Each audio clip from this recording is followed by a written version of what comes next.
Darius here, and today's discussion is based on medical bags. I've been working on my main bag for about 3 years now as I've personally researched, collected, and obtained training on practically every item I put inside this kit.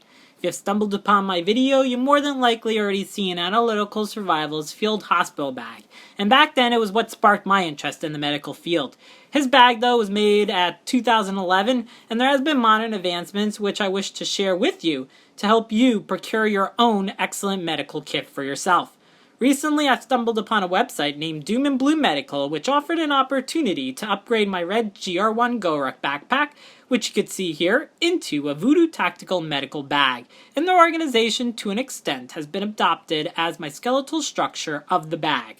Though before I open it up, I would like to implore you to not take my word for it and grant me the 2017 Best Medical Bag Reward, but to do your own research, train on how to use the bag, and organize it to a T to make sure when someone is in dire need of your medical assistance, that you aren't fiddling your thumbs looking for the misplaced item in your kit.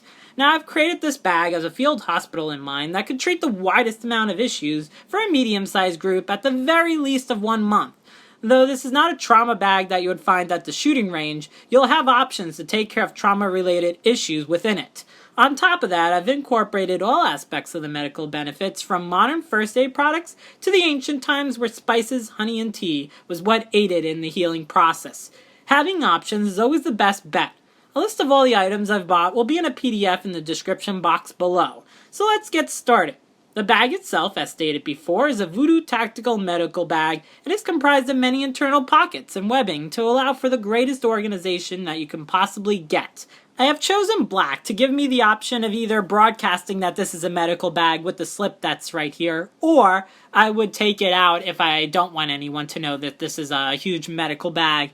The bag itself is comprised of 2 zippered sections, so we're going to open up the first one. Let's start at the top left and work our way down. Grab yourself a nice cup of tea, because here we're going to go. First up, we have a SWAT T tourniquet with a soft T1 right behind. Hydrogen peroxide for disinfecting surfaces. A 60cc syringe for irrigation. Phoenix UC30 with 2 diffusers. One is for signaling, whilst the other is used as a lantern. 2 tension needles for chest decompression. A hypothermic digital thermometer, which goes down to 78 degrees for a correct diagnosis. 2 18-gauge IV catheters. And a set of tools. Here's a bandage scissors, which does much more than shears because it has greater endurance, needle nose tweezer, Kelly forceps in straight as well as in curved, Mayo scissors, and a curved iris scissors. Heading to the bottom, we have the eye section with 2 eye washes, an allergy relief eye drops, TheraTears for dry eyes, and an eye light with a printed eye gauge on it. Sawyer Bite and Sting kit with an all-glass magnifier on the side. And here's a quick tip for the missing saline solution for irrigation. I found out when I was going through the bag that both my hydrogen peroxide bottle as well as the saline solution was leaking. And it's a great thing that I put everything inside plastic bags, especially the liquids, for that same reason. It is vitally important to do so, or you risk your entire stash from becoming damaged. Continuing, we have a 3x bifocal safety lens, a latex-free tourniquet specifically for starting IVs, and a hand sanitizer. That concludes all the items that's in the webbing, though right below the webbing you'll have additional pockets, so let's start in the eye section and work our way up this time.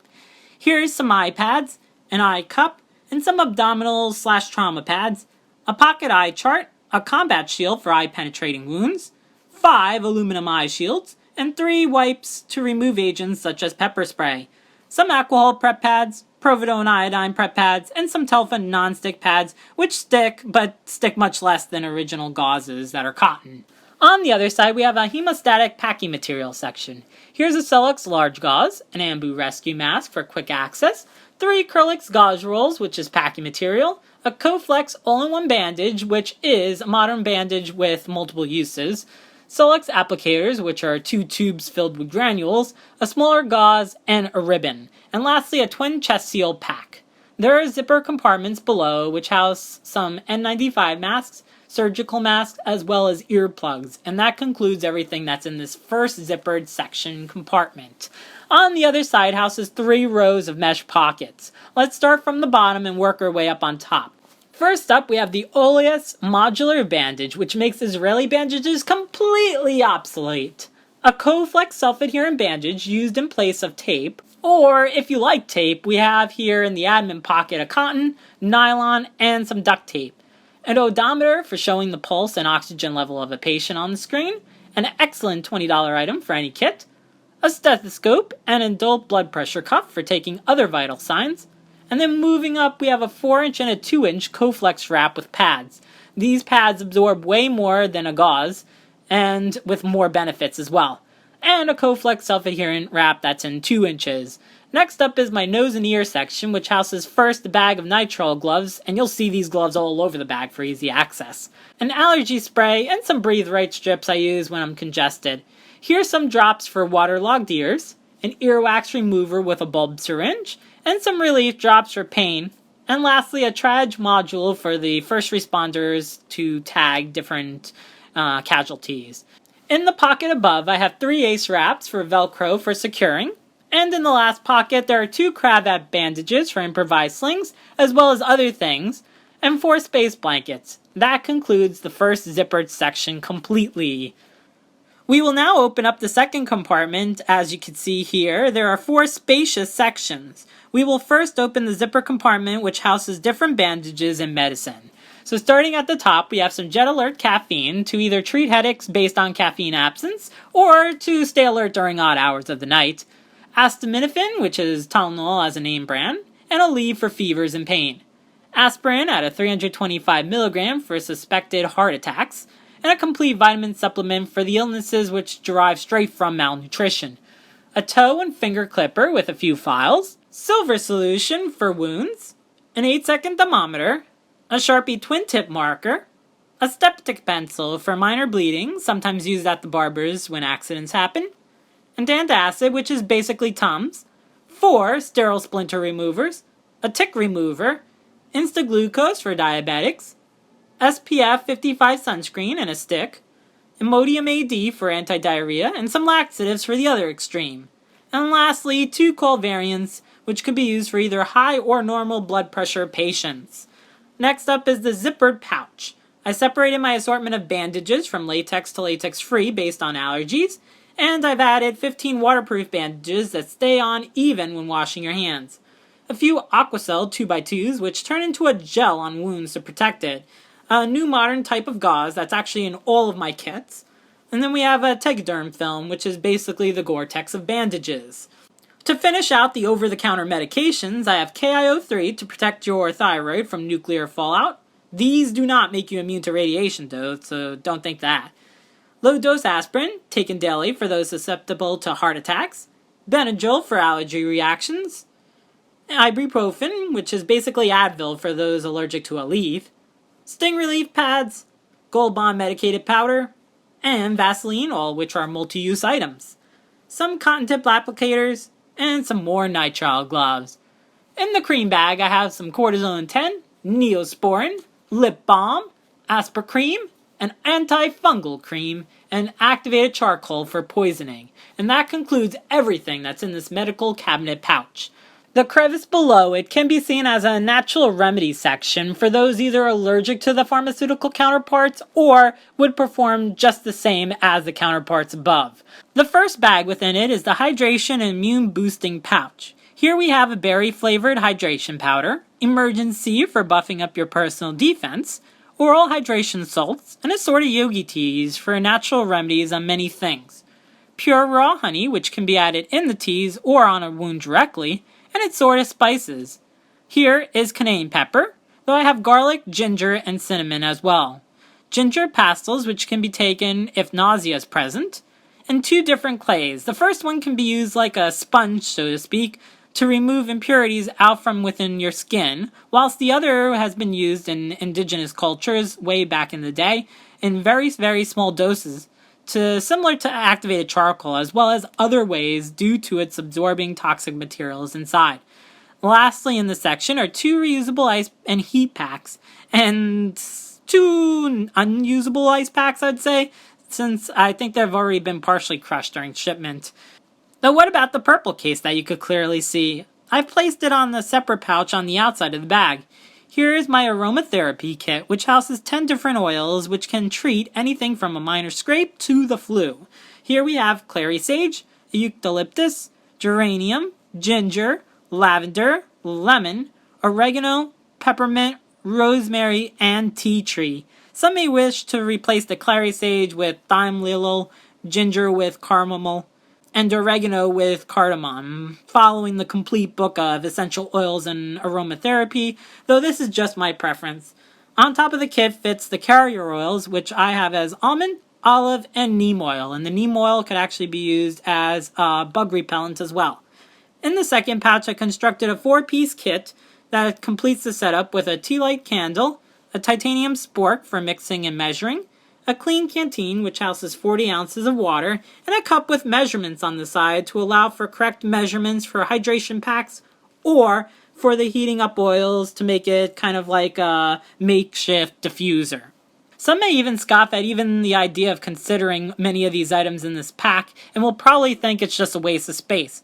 Yet, there are many superbugs that are around that are immune to even prescription drugs. It is important to have every tool in your toolbox to complete a task at hand, having the greatest success at doing so as well. Different oils are known to have many antibacterial, antiviral, and antifungal properties. Some can decrease stress while others prevent disease. We are finally at the last section of the bag. We will work our way around the bag with the loose items first, and then we'll go from top to bottom. So we're almost at the home stretch. Here we have 2 SAM splints, more nitrile gloves, a pocket BVM for resuscitation, a neck brace, 4 SAM finger splints for someone having a really bad day, and an arm sling, an Ambu rescue pump with bottle for portable suction. In the back secret compartment, we have a coiled IV admin set and an extra saline lock. And up top, we have a small airway and injectable kit, you could say, which houses a sharp dart to keep needles safe that have been used already, a travel syringe module with various items, 2 more tension needles, another CPR mask for ProValve, 2 laryngeal airways with lube, and an oral kit. Lastly, right below, the entire kit is an IV solution bag. Now there's a larger compartment on the top of the secret compartment, and inside that I have a few items. Here are 10 biohazard bags, 15 N95 masks, as well as 15 surgical masks, a MessSource fast stretcher which holds up to 500 pounds, and an 8-liter bag to hold water. Moving down, we have a large cavity which houses additional airway supplies, namely the cricothyrotomy kit, 2 bull and chest seals, and Magill forceps. Moving on, I have a Hydro 5 shaver, which might be needed for the next 2 bags. One is for suturing, whilst the other is for staplers. Let's do the staple kit first. Here's a stapler with 25 staples and a stapler remover. An additional stapler has been also put in here with 35 additional staples.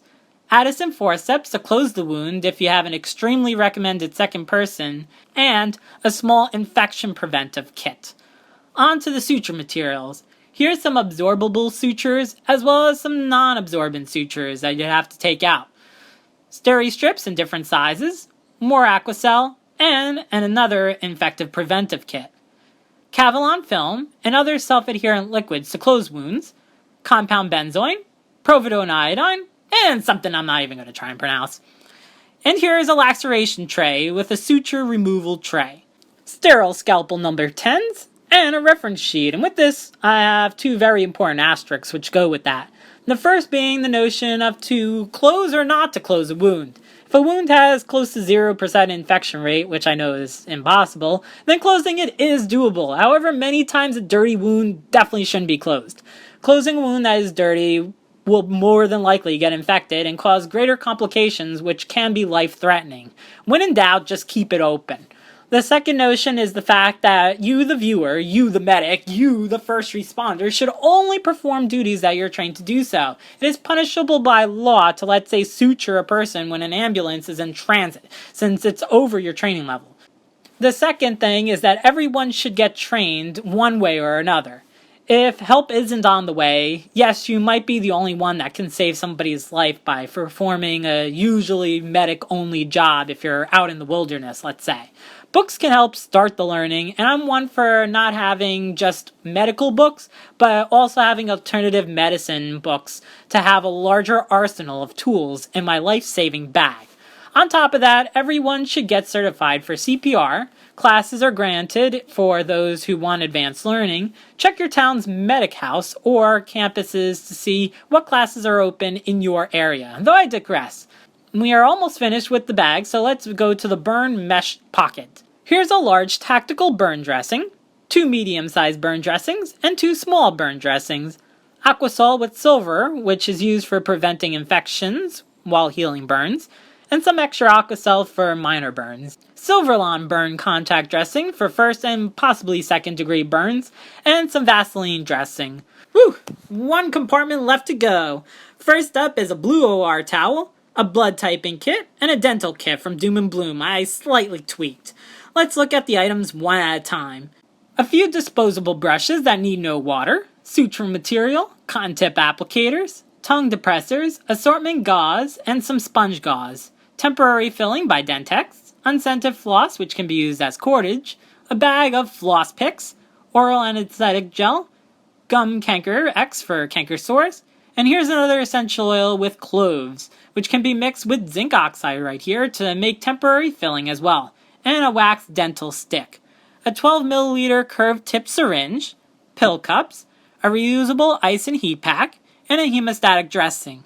And in the last bag houses dental tools.